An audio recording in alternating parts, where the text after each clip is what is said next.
Hello friends, आज की video में हम बात करेंगे कॉन्टैक्टर के बारे में। आज की वीडियो में हम कॉन्टैक्टर के बारे में पढ़ेंगे। सबसे पहले बात करते हैं कि कॉन्टैक्टर का यूज़ हम कहाँ करते हैं। इसके यूज़ की बात करें तो कॉन्टैक्टर का यूज़ हम स्विचिंग के लिए करते हैं। अगर हम स्विचिंग की बात करें तो जैसे नॉर्मल हमारा क्या होता है, ऑन ऑफ करने के लिए हम स्विच का यूज़ करते हैं।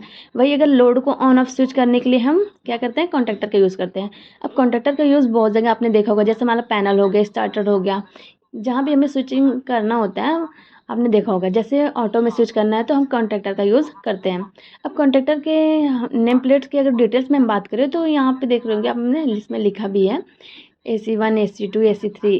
अगर हमारे पास कई तरह के लोड होते हैं, ठीक है। इंडक्शन मोटर हो गया, स्लिप रिंग मोटर के लिए कॉन्टैक्टर लगाते हैं। इसके लिए हम AC1 किसके लिए लगाते हैं।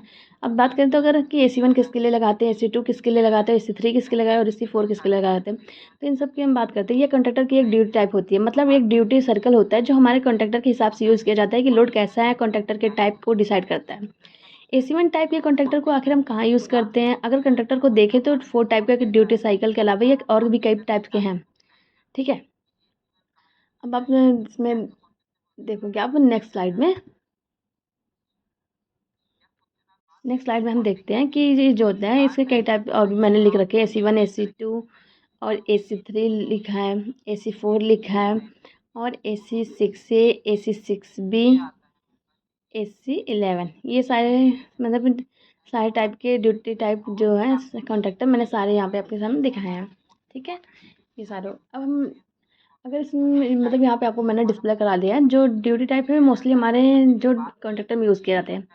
अगर हम अब बात करें सबसे पहले AC1 की, तो सबसे पहले AC1 की टाइप के कॉन्टैक्टर का यूज़ कहाँ करते हैं। AC1 की बात करें तो रजिस्टिव लोड में किया जाता है।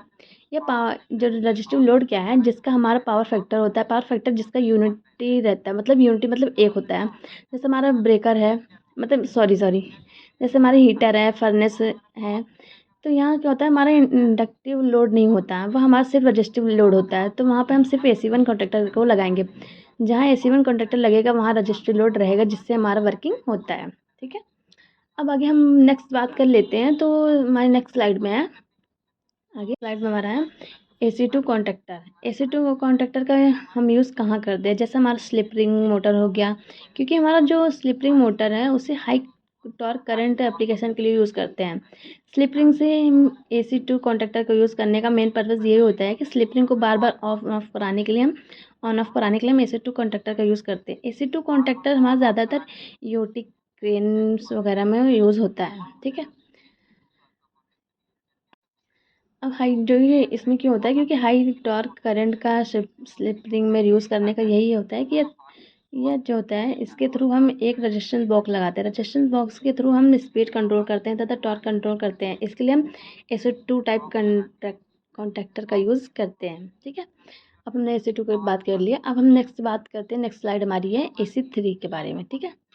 अब AC3 के बारे में, हमारा AC3 टाइप कॉन्टैक्टर है। ये जो होता है, ये होता क्या है कि ये हमारा कंटिन्यूस हाई करंट को फ्लो रहता है इसमें। जैसे हमारा स्क्वायरल केज इंडक्शन मोटर को ऑन ऑफ कराने के लिए हम AC3 टाइप कॉन्टैक्टर का यूज़ करते हैं। स्क्वायरल केज इंडक्शन मोटर में AC3 टाइप कॉन्टैक्टर का यूज इसलिए करते हैं क्योंकि वहाँ पर कंटिन्यूस हाई करंट को ऑन ऑफ कराने के लिए हम AC3 टाइप कॉन्टैक्टर यूज़ करते हैं। जैसे एलिवेटर हो गया, लिफ्ट हो गया, वहाँ पे हम क्या देखते हैं कि हमारा हाई करंट होता है, जिसकी वजह से फास्ट या अप डाउन करता है, ठीक है।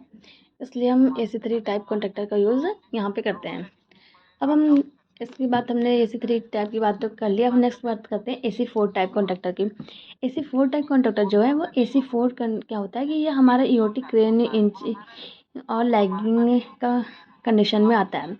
इंचिंग को बोल सकते हैं कि माइनर कंडीशन में होता है। इसमें माइनर इंचिंग कराने के लिए AC4 कॉन्टैक्टर का यूज़ करते हैं, क्योंकि माइनर डिस्टेंस के लिए हम कॉन्टैक्टर का यूज़ करते हैं, क्योंकि इसे हमें तुरंत ऑन ऑफ कराना के लिए यूज़ करते हैं। जो हमारा मोटर होता है वो हमारा हाई स्टार्टिंग करंट को ब्रेक करता है, क्योंकि इंचिंग में चलाने के लिए हमें फ्यू सेकंड को ऑन ऑफ करना पड़ता है। इसलिए हाई करंट को ब्रेक करने के लिए AC4 कॉन्टैक्टर का यूज़ करते हैं, जो कि यह सूटेबल होता है। अगर वही दूसरे कॉन्टैक्टर की बात करते हैं तो हम दूसरे कॉन्टैक्टर लगाते हैं तो हमारा जो कॉन्टैक्टर होता है वह जल जाता, ठीक है।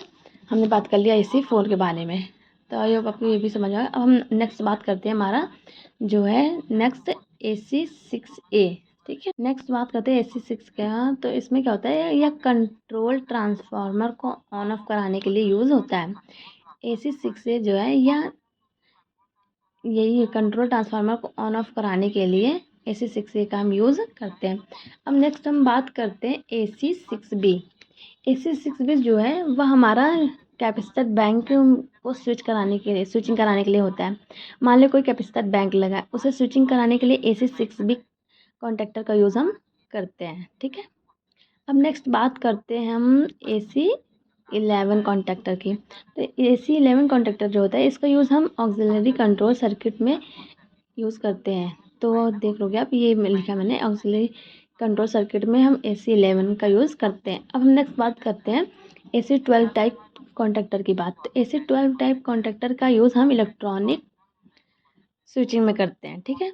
अगर कोई कार्ड से या रिले में स्विच कराते हैं तो उसके लिए हम AC12 टाइप के कॉन्टेक्टर का यूज़ करते हैं।